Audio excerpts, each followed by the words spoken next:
앞으로 주택 가격이 계속 내려갈 것 같으니까 주택연금에 가입을 했다가는 다시 반등 시점이 왔을 때 후회를 할 것이다. 안녕하세요, 닥터 부자아빠입니다. 오늘은 많은 분들이 좀 질문을 하시는 주택연금에 대한 얘기를 좀 해볼게요. 이거에 대한 저의 생각. 오늘도 이제 구독자 사연 중에 하나를 제가 가지고 온 건데 그 결은 같습니다. 주택연금을 가입을 해야 되는지 말아야 되는지 뭐 이거에 대한 질문인데, 이분은 이제 30대 자녀분이시고요, 직장인인데 주택이 없습니다. 부모님의 이제 고민을 대신해서 저한테 사연을 주셨어요. 상황을 보면은 은퇴를 하신 65세 노부모시고요, 소득이 지금 없으신 상황입니다. 그래서 생활비를 드리고 있는 것 같아요. 근데 이게 조금 부담이 되니까 주택연금을 가입을 하는 게 좋지 않겠냐라고 이제 저에게 문의를 하신 건데, 이제 보유하는 아파트를 제가 보니까 일산 후곡마을이에요. 한 채를 갖고 계시고 시세를 체크해 보니까 가격이 좀 조정이 돼서 5억 정도 하고요, 대출이 없습니다. 대출이 없으니까 요거 가지고 어떤 주택연금을 가입을 하면은 좀 생활비 충당이 좀 될 수 있지 않을까라는 거예요. 근데 저의 생각은 사실 이 주택연금이라고 하는 게 주택가격이 오를 때 그리고 뭐 내릴 때 이게 두 가지로 좀 상반되게 나오는 테마입니다. 이게 무슨 내용이냐면은 주택가격이 뭐 이렇게 우상향한다 라고 보면 되겠죠. 과거 데이터가 그랬으니까 2021년 기준으로 보면은 가입자 수가 줄었어요. 그리고 해지를 하려고 하시는 분들은 늘어났죠. 근데 이게 지금 시점으로 보면은 조정장이고 지금 꺾이고 있습니다. 이게 계속 꺾일지 다시 반등을 할지는 좀 더 시장을 지켜봐야 되겠지만은 현재는 꺾인 게 맞아요. 이게 22년이라고 보죠. 시장 상황을 봤을 때 주택연금 가입자가 다시 늘어나고 있어요. 그렇다는 얘기는 해지를 하려고 하시는 분도 줄어든다라는 얘기입니다. 이 얘기가 뭐냐면은 앞으로 고점을 찍어가지고 주택 가격이 좀 내릴 것 같다라고 하면은 가입자가 좀 늘어나고요, 주택 가격이 앞으로 올라갈 것 같다라고 하면은 연금 가입자가 오히려 줄어듭니다. 이 연금이라고 하는 게 내가 가입한 딱 시점을 계산을 해가지고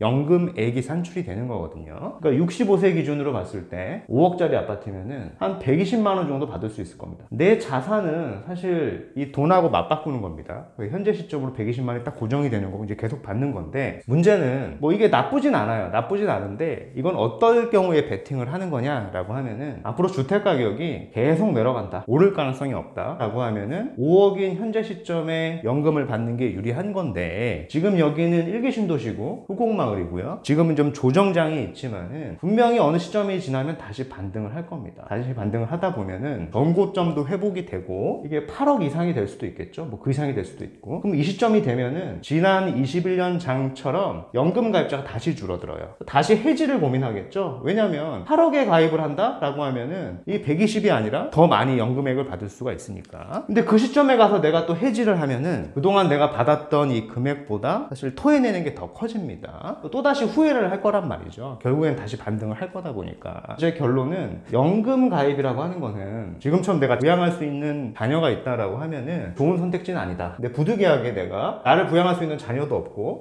집이 딱 한 채밖에 없고 지금 소득이 아예 없고요, 아예 끊겼고요, 이제 몸까지 좀 아프다. 어쩔 수 없이 이제 선택할 수 있는 솔루션이긴 한데 이게 뭐 장기적인 해결책은 되진 않거든요. 그래서 저라고 하면 이렇게 할 것 같아요. 5억의 아파트가 있으니까 자녀에게 1억이라고 하는 자본 정도, 1억이라고 제가 얘기를 하는 거는 금리가 좀 계속 오르고 있다 보니까 2억, 3억 이렇게 차용을 써줘서는 좀 부담이 될 겁니다. 그래서 1억 정도만 생활안정 자금을 받아서 자녀에게 이렇게 차용을 해주는 겁니다. 차용을 해주고, 자녀분이 지금 무주택자니까 요거 가지고 한 5천으로는 수도권, 서울 이런 정비사업 예정구역을 살 수도 있고요, 요즘에 금매가 많이 나오고 있죠. 그리고 나머지 5천으로는 현금 흐름을 만드는 사업을 하자. 예를 들면 뭐 3천에서 한 5천 정도면은 충분히 한 200에서 300 정도를 만들어낼 수도 있는 그런 창업 아이템들이 굉장히 많죠. 대표적인 게 무인점포 뭐 이런 것들도 아이템이 굉장히 많은데, 이런 것들을 하면은 내가 직장을 다니면서도 충분히 해결을 할 수도 있고요. 지금 주택시장이 저점이니까 자산을 취득함으로써 이 자산도 서울 정비사업 구역이니까 장기적으로 보면 서울의 아파트가 될 가능성도 큰 겁니다. 실차익도 나겠죠. 이 두 가지를 다 챙겨갈 수가 있는 겁니다. 이자도 내고 부모님의 용돈도 드리고 자산도 취득할 수도 있다라는 겁니다. 지금처럼 그냥 소극적으로 앞으로 주택 가격이 계속 내려갈 것 같으니까 주택연금에 가입을 했다가는 다시 반등 시점이 왔을 때 후회를 할 것이다, 해지를 하게 되면 또 손해가 날 것이다 라는 겁니다.